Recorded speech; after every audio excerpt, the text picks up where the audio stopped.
Hello viewers, நான் உங்கள் வரலட்சுமி மணிகண்டன். விடாமுயற்சி வெற்றியின் ரகசிய பதிவு என்னென்னா, நம்ம சுவாமி ரூமில் முக்கியமான இருக்க வேண்டிய பொருட்கள் என்னென்னா, விபூதி வச்சுருப்போம், சந்தனம் வச்சுருப்போம், குங்குமம் வச்சுருப்போம், மஞ்சள் பிள்ளையார் பிடித்து வழிபாடு பண்ணுவோம் முக்கியமான விசேஷ நாட்களில். அதை விட முக்கியமானது என்னென்னா, அட்சதை அரிசி எப்போதுமே கலந்துருக்கணும். அதாவது முனை உடையாத பச்சரிசி எடுத்து அதில் மஞ்சள் கலந்து ஒரு பவுலில் சுவாமி ரூம்லேயே வச்சுருங்க அட்சதை அரிசியை. உங்கள் பிள்ளைகளுக்கு ஆசீர்வாதம் வாங்கும் பொழுது வருவாங்க ஒரு நல்ல நாள் பெரிய நாள் வரும்பொழுது ஆசீர்வாதம் பண்ணுவோம் நம்ம பிள்ளைகளுக்கு. அப்போ அட்சதையை தூவி ஆசீர்வாதம் பண்ணுங்களேன், வாழ்க்கையில் மிகப்பெரிய இடத்துக்கு வந்துடுவாங்க. அட்சதை அரிசி மகாலட்சுமி கடாட்சம் உடையது.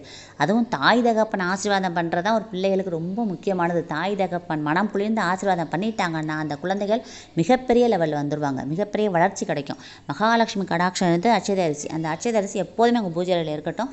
நீங்கள் உங்கள் கணவர்கிட்ட ஆசீர்வாதம் வாங்கும் பொழுதுமே அட்சதையை தூவி ஆசீர்வாதம் பண்ண சொல்லுங்கள். கணவர்கிட்ட எடுத்து கொடுங்க அட்சதை அரிசி, அவர்கிட்ட ஆசீர்வாதம் வாங்கிக்கோங்க. நீங்கள் தீர்க்க சுமங்கலியாக இருப்பீங்க.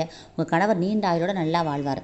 இதை விட இன்னொன்று என்னென்னா, உங்கள் குழந்தைகளுக்கு ஒரு திருமண யோகமே தள்ளி போய்கிட்டே இருக்குன்னு வச்சுக்கோங்களேன்.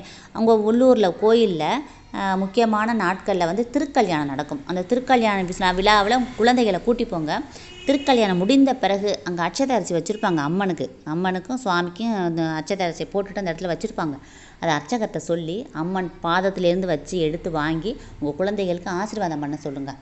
அந்த அட்சதையை போட்டு ஆசீர்வாதம் பண்ணிட்டாருன்னா உங்கள் குழந்தைகளுக்கு விரைவில் திருமணம் நடக்கும். சீக்கிரம் உங்கள் வீட்டில் மங்கள காரியங்கள் நடக்க ஆரம்பிக்கும். இது ஒரு ஐதீகம் இருக்குது. அதனால் கண்டிப்பாக அட்சதை அரிசியை உங்கள் வீட்டுகள்லேயும் வைங்க. கோயில்களுக்கு போகும் பொழுது இது மாதிரி ஃபாலோ பண்ணி பாருங்கள். விரைவில் திருமணம் நடக்கும்.